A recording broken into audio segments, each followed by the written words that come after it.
You cut me open, I keep bleeding, I keep bleeding, love.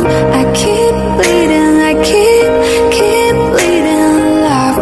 Keep bleeding, I keep bleeding. Hello mga pangga! Kamusta kayong lahat? For today's video guys ay marami tayong mga carrots dito at para hindi ito mabulok at mapakinabangan pa natin before pa ito mabulok ay nagpasya ako na gagawa ako ng spring rolls or lumpia. No, kasi pag may spring rolls ako guys ay talagang ilagay ko na lang sa fridge at saka ready to fry na lang. So marami akong mga carrots galing sa aking kapitbahay guys.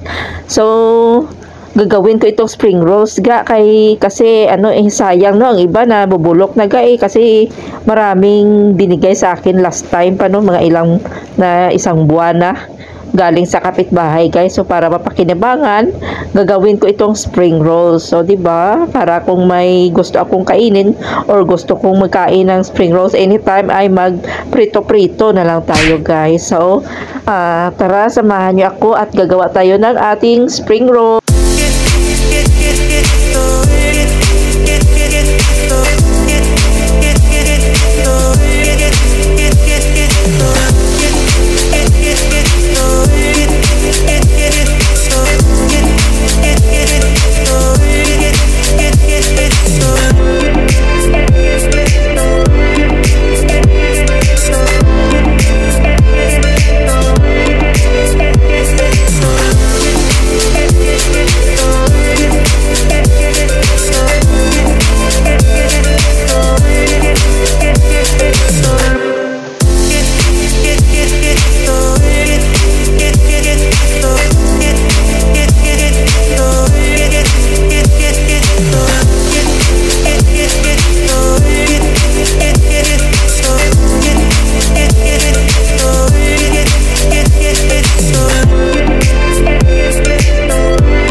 So, start na tayo mag-isa guys. Unahin natin ang garlic. Medyo maraming garlic ang ating nilagay para mas masarap ang ating karne, ang ating ground beef na ilalagay no. At saka lagyan din natin ng maraming sibuyas or onions. Yun, nilagay ko ng maraming sibuyas para mas lalong masarap ang ating gigisahin na ground beef. So yun ang aking guys, gisa-gisa tayo dito, mekos-mekos lang tsaka timplahin natin no? Gisa pa lang guys, hindi pa nakatimpla. So yun ang ating guys no, para ang ating oras, actually dalawang ko to siya gingawa kasi napaka time consuming ito guys. So Friday ko siya pang slice ang aking mga carrots at saka the next morning ko naman gingisa ang kanyang mga panakot at saka ginwrap kasi kailangan talaga ng oras. So pag may time lang ako, pag may free time lang ako ay magawa ako ng ganito kasi siya, hindi pwede na nakatutok lang tayo sa ating luto-lutuin no, kasi may trabaho pa tayo So sa break time ko ito ginagawa. So mekos-mekos na lang ang ating gagawin dito guys, gisa-gisa para luto ang ating mga panakot na ating ibabalutin. So ko na siya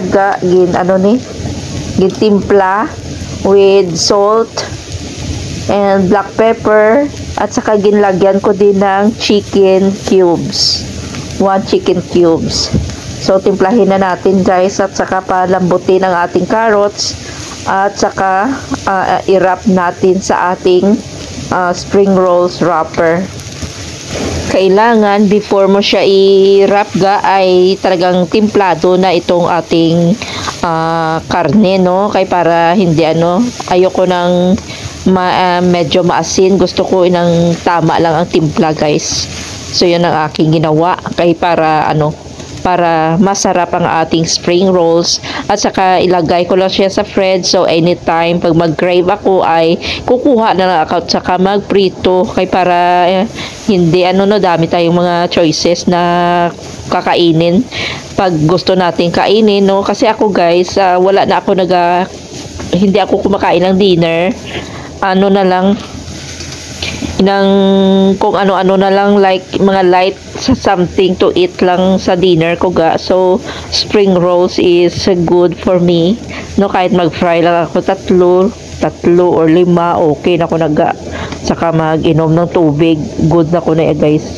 So yun ang aking ideya kay para may source pa ako ng aking kakainin ga. Kasi limit na ako ngayon sa aking pagkain ng rice.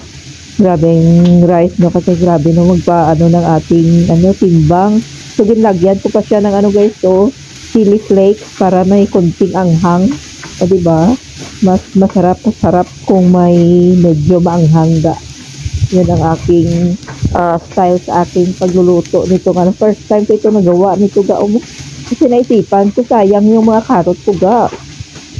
Ang dami ko kasi mga carrots dito na galing sa kapitbahay. So yung iba na bubulok na. So, para mapakinabangan ko ay talagang gagawin dito something na makip natin, no? So, may may giniling ako na karne nga. Hindi pangayo. Kung nag-siyak balay ga. So, timplado na yan. Kulang pa ng asin. Kasi marami ang ating carrots ga. Kailangan at saka damihan natin ng black pepper para mas masarap. Yun ang ating guys, panimpla sa ating giniling na karne.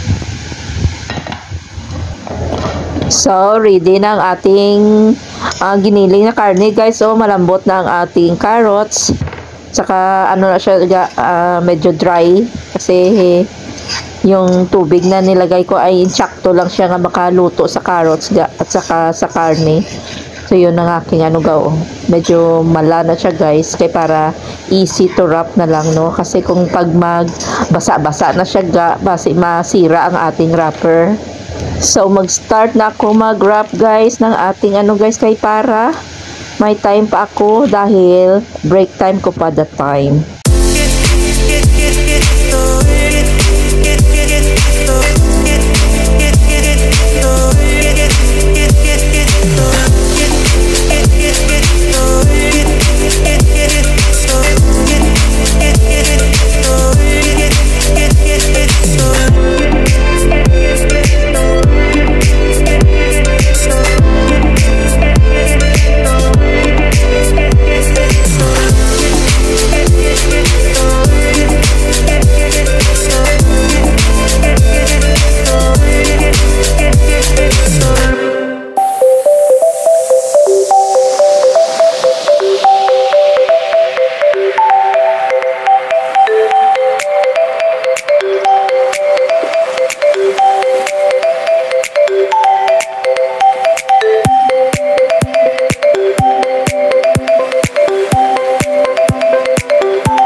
So, andito na tayo sa portion na panghuli na wrapper ang ating natapos.